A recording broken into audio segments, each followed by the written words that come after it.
Friend, आज की video में हम बात करेंगे अमीनोवेट ड्रिप के बारे में। क्या इसके यूज होते हैं, क्या साइड इफ़ेक्ट होते हैं और किस समय इसका इस्तेमाल किया जाता है।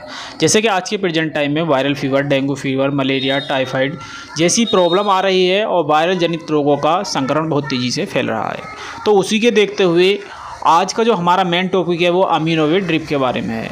जैसे कि आज के प्रेजेंट टाइम में वायरल फ़ीवर की बहुत ज़्यादा लोगों को शिकायत आ रही है। आप देखते हैं तो घर में किसी न किसी को वायरल फ़ीवर यानी कि प्लेटलेट्स कम होने की दिक्कत हो रही है।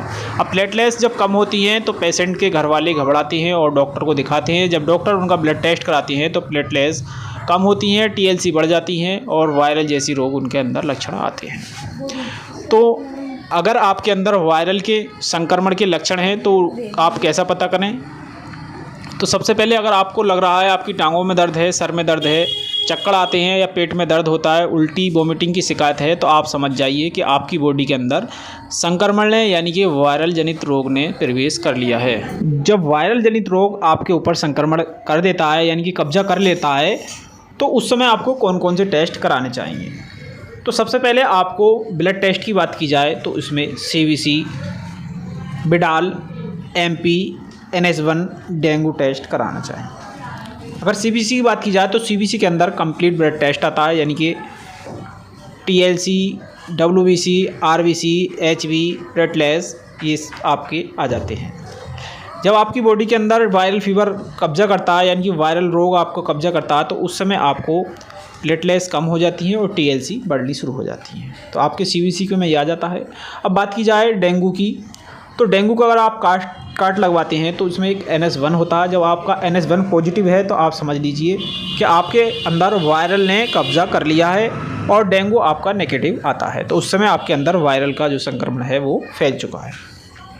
अब जो आपकी अमीनोवेट ड्रिप होती है, अगर इसकी बात की जाए तो अमीनोवेट ड्रिप जिस पेशेंट की वीकनेस, कमज़ोरी, प्लेटलेट्स डाउन हैं, बहुत ज़्यादा चक्कर आ रहे हैं तो उस समय इसका इस्तेमाल पेशेंट को करते हैं। अगर इसकी बात की जाए तो इसके अंदर लाइसिन, मेथोबिन, फेनालमीन, वेलिन, एग्री हाइड्रोक्लोराइड, हिस्टामिन, ग्लिसरीन, सार्बिटोल यानी कि अलग अलग साल्ट होते हैं और एक प्रकार से कह देते हैं हम कि ये बनी बुनी बोतल आती है। अगर इसकी बात की जाए तो ये कांच की बोतल होती है और 200 ml में ये आपको मेडिकल स्टोर पे मिल जाती है। अगर आपको किसी मेडिकल स्टोर पर नहीं मिलती है तो आप इसका ऑनलाइन परचेज भी कर सकते हैं यानी कि फ्लिपकार्ट, अमेज़ोन जैसे आप ऑनलाइन सर्विस से इसको मंगा सकते हैं। अगर इसकी बात की जाए तो ये पेशेंट को 4 से 5 घंटे में पेशेंट को चढ़ाई जाती है। अगर MRP की बात की जाए तो ये 899 रुपये की MRP पे आपको मेडिकल स्टोर पे मिल जाती है।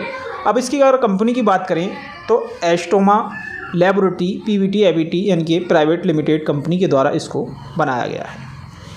और इसकी रिज़ल्ट की बात की जाए तो इसका बहुत ही अच्छा रिज़ल्ट होता है। तो जब किसी पेशेंट को टांगों में दर्द, वीकनेस, कमज़ोरी या प्लेटलेट्स कम होने की प्रॉब्लम होती है तो उस समय डॉक्टर इसका इस्तेमाल करते हैं।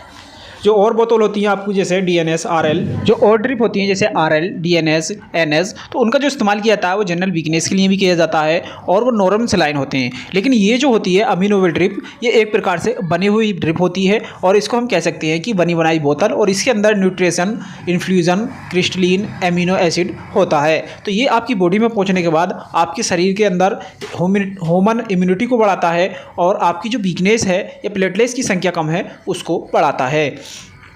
इसका जो यूज करना होता है यानी कि ये जो चढ़ाई जाती है तो ये पेशेंट को 4 से 5 घंटे के अंदर चढ़ाई जाती है। अगर बात की जाए तो बोतल 3 तरीके की होती हैं, एक प्लास्टिक में, एक कांच में और एक रबड़ में। तो अमीनोवेट जो ड्रिप होती है ये कांच में आपको मिल जाती है।